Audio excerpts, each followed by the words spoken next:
tell us about Meet Guy.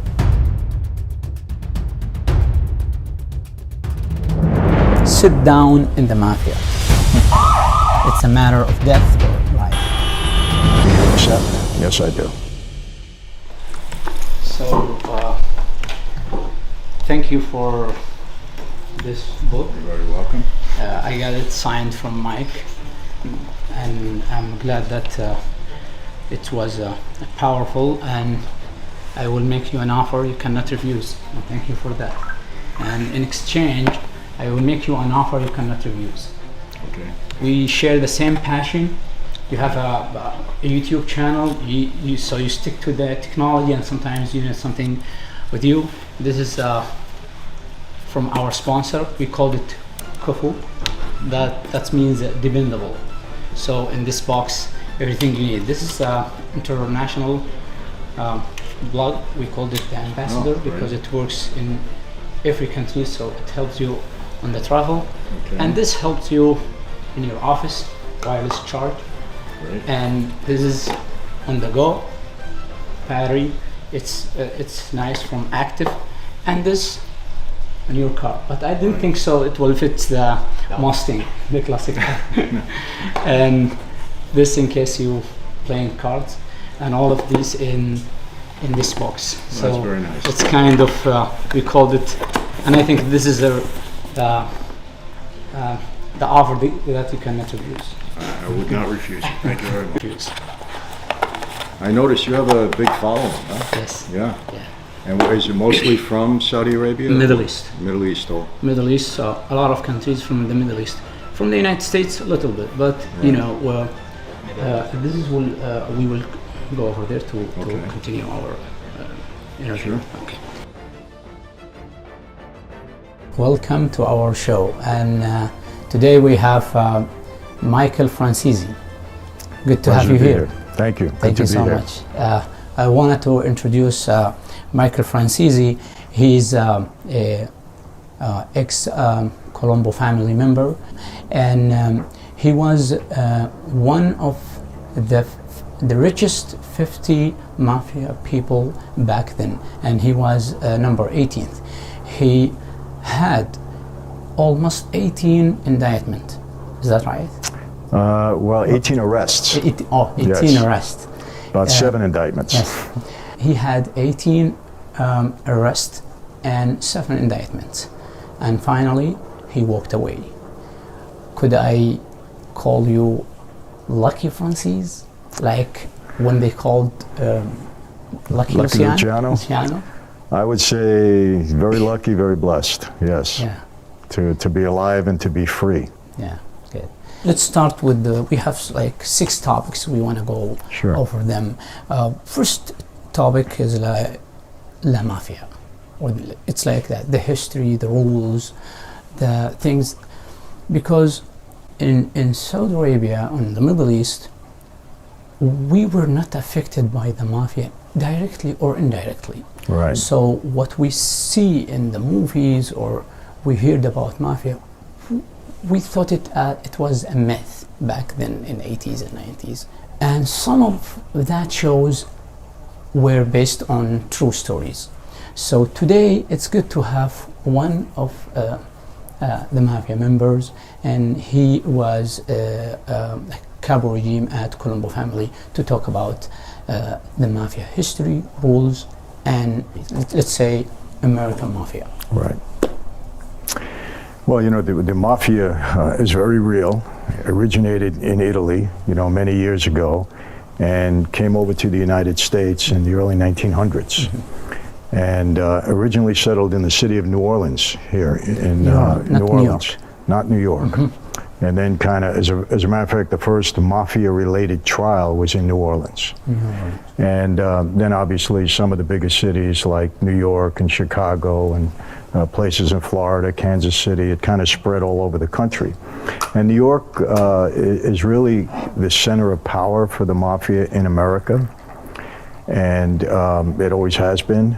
Chicago, another major city, but really New York is where you have 5 of the 9 recognized families are in New York, and the most powerful families in New York. And it's a very real thing. I mean, I was, part of one of the families, the Colombo family. And my dad was at one time the underboss, which is the second in command in that life. And it's a very powerful position. And I started out as a soldier and then reached the position of capo regime or captain. And it's very real. I mean, obviously Hollywood takes dramatic liberty with some of these movies, but the organization certainly exists and has existed for over 100 years here in America. It's also in Australia. It's very active there right now. I know that for a fact. And other places throughout the world. So. Okay. So tell us about made guy or made man. How do you become a made guy, and how was the process? Well, somebody first has to sponsor you or propose you. A member in that life has to propose you or sponsor you to become a member. In my case, it was my father. He sponsored me, he proposed me. He said, I have what it takes, I could be trusted, I'm his son, obviously. It is kind of nepotism? Oh yeah. You mentioned a lot of nepotism in that life. Okay. And that's really a security reason, because you can trust your family, allegedly. And so I was almost 22 years old when my father proposed me. And at that point in time, I became a recruit. And I have to earn the right to become a member. I have to prove myself. And that process could last a year, 2 years, and in some cases, 20 years. When I finally got made in 1975, I was around guys that had been waiting since the 50s to be made. Older guys, but you have to prove yourself. You got to prove yourself, yes. And so for about 2.5 years, I was a recruit. When I first got proposed, I met with the boss of our family, and that's the highest position. And he said to me, your father has proposed you for membership in that life. Is this what you want? I said, yes. He said, well, here's the deal. From now on, 24 hours a day, 7 days a week, you're on call to serve the Colombo family. And that means if your mother is sick and dying and you're at her bedside and the family calls you to service, you leave your mother, you come and serve us. From now on, we're number one in your life. Yeah, we're number one before anything and everything. And they say, when and if you prove yourself worthy, we'll let you know.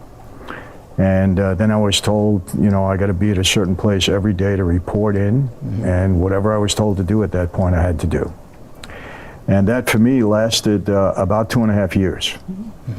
And then October 31st, 1975 was when I was called into a room with 5 other gentlemen, and that night we all took an oath and became sworn made members of the family. Okay. Can you tell us the oath process? Yeah. How did that go?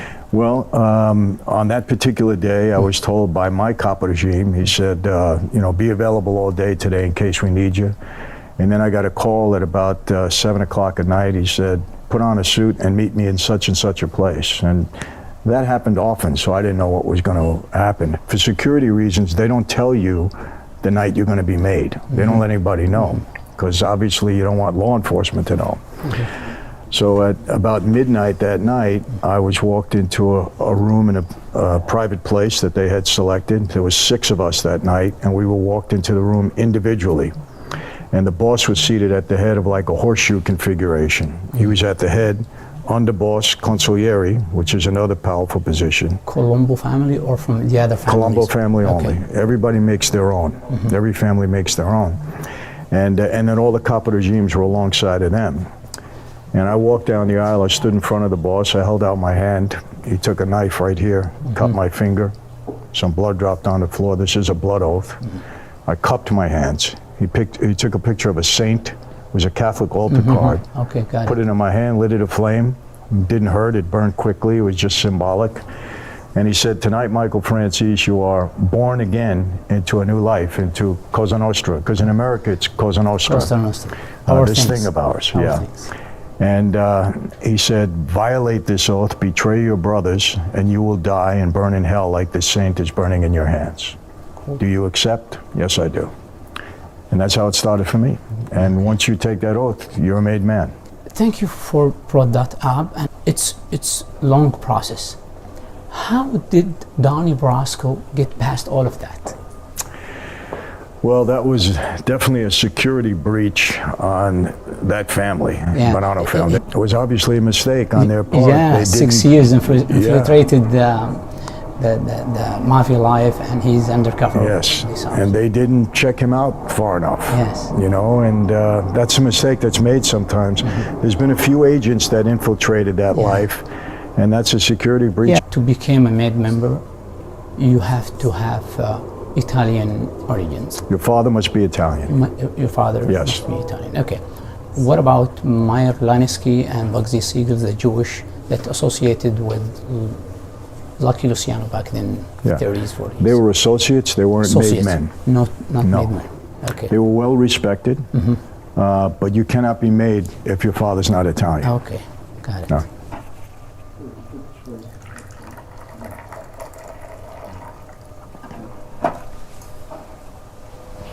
Thank you. Welcome.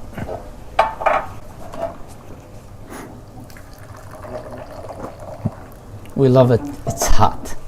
Okay. Okay. It's good. So, New York Department of Records mentioned that inmate number 24806, Lucky Luciano, helped in the World War II effort that time. Yes. Because he was controlling the docks. Yes. How was powerful the mafia back then? Very powerful because we control the unions in this country. And the unions, we made them powerful.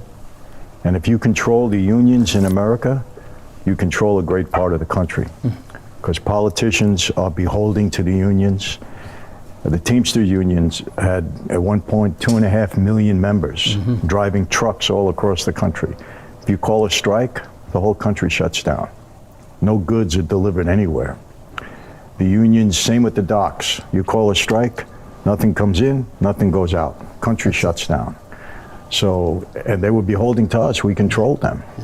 And also, politicians expect votes from the unions. So they're beholden to us to deliver those votes. We also had huge pension funds in the bank to support different things. So there's so many things that the unions controlled, and Luciano, they needed his help during the war. Sit down in the mafia. Did it look like sit down like right now? No. Totally different. Totally different. Yeah. It was a very serious process in a sit down. Everything was decided in a sit down, whether it be a business deal. Unfortunately, somebody's life could be at stake. You know, you discussed whether this person was going to get a pass or whether he was going to suffer severe consequences. Issues between the families, always at a sit down. And the rules were very strict. No disrespect at a sit down. You don't call people names. You don't, you're not disrespectful. You're disrespectful, you lose the argument. And whatever the decision the boss makes, that's it. There's no appeals, no nothing. You walk away and that's it. You win, you lose, this was part of that life. It's a matter of death or life, the sit down. Yes. Okay, cool. Yes. And loyalty, betrayal, wars. So I think that the law enforcement got a lot of clues as a result of betrayal, wars, and loyalty. How did the loyalty measure in the mafia back then? You know, what happened in the United States is that law enforcement became very powerful with the laws that they had, and there was a lot of betrayal in that life because guys did not want to go to jail forever, long period of time. And so a lot of people became informants. They became more afraid of the government than they did of the mafia. And they became informants, and they put a lot of people in jail. And in the mid-'80s, that's what was seriously, not destroyed because it's still alive here in the United States. They still exist. Not as powerful as it was because of all the betrayals. What does Colombo family means to you? Well, you know, I had a very idealistic view. I wanted to be the best possible mob guy I could be at that time. I wanted to, make my father proud, and I wanted to, rise to the top. And so I worked hard at being a good mobster. And I succeeded in many ways. We did a lot. Because the capo regime is a very powerful position. I had a lot of men under me, and I was fortunate. I knew how to use that life to benefit me in business. I made a lot of money for a lot of people. So that's how you rise in the ranks in that life. And I still remember good times in that life. When I walked away, it was very hard for me, very difficult, because I felt like I was betraying my oath. And I really labored over it. And sometimes I even think back, but most of the people I ran with in that life are dead or in prison for the rest of their lives. Everybody. As a matter of fact, one of my closest guys just passed away this week. Yeah. So you think it's like a burden were lift off your shoulder? When I walked away, yes, because I became a major target of law enforcement. I had 18 arrests, 7 indictments. So they were on me all the time. And then there's a lot of pressure within the life. I saw a lot of guys around me get killed, for things. And so it's a lot of pressure being part of that life. It really is. So watching the Mafia rise and fall, the betrayal started, I think, 50s with Joe Valachi. Yeah, Valachi was the first major one, yes. Major rat, they call it. Yeah. And back then, I see there were a lot of betrayals happened in Gambino family at the executive levels, but the bosses level. So why Gambino family? There is a lot of betrayal over there, and it's ended up with Gotti.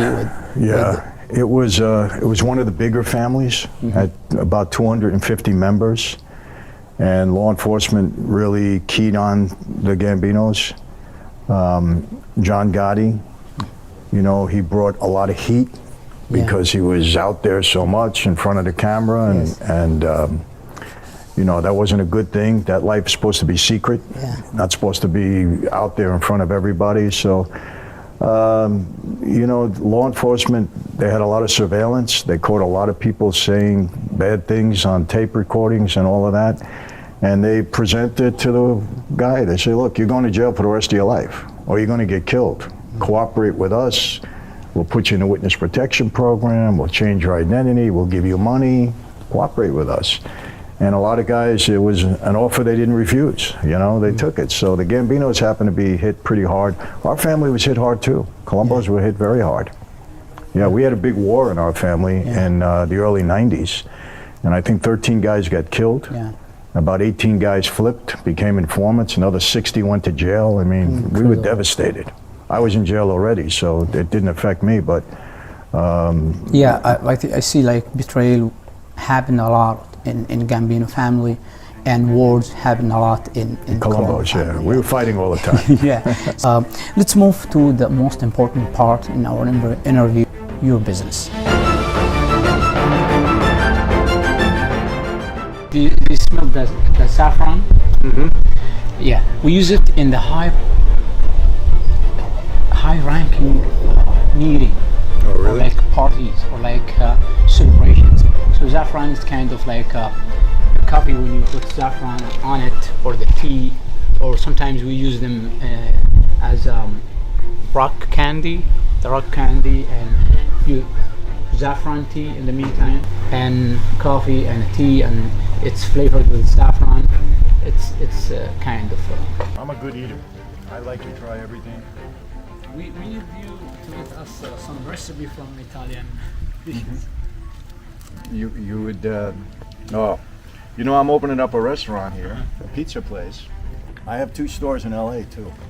Slices. One is in Little Tokyo. Okay. And one is on Flower and 5th Street in a Citibank building downstairs. Well, I'll get the address from you. I'll give you the address. You're coming. Come and visit.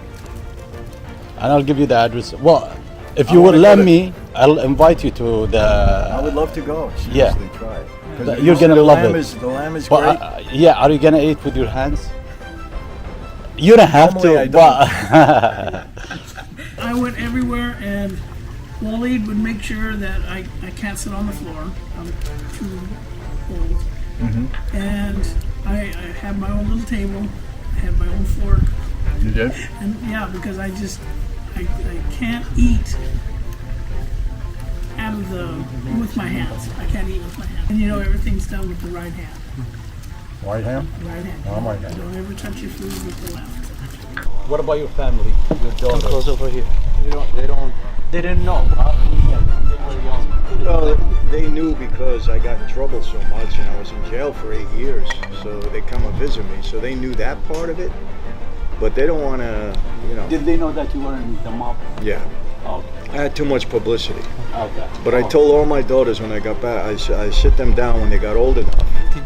And I said, if you ever bring a guy home that's a criminal, I'll lock you in the basement until you come to your senses. You're not going to marry anybody that's going to jail or is going to give you trouble or is part of my whole life. Forget it. Not going to happen. I'll chase him. I says, you'll make me go back to being a mobster, so don't do that. Because I don't want them to have that headache, you know?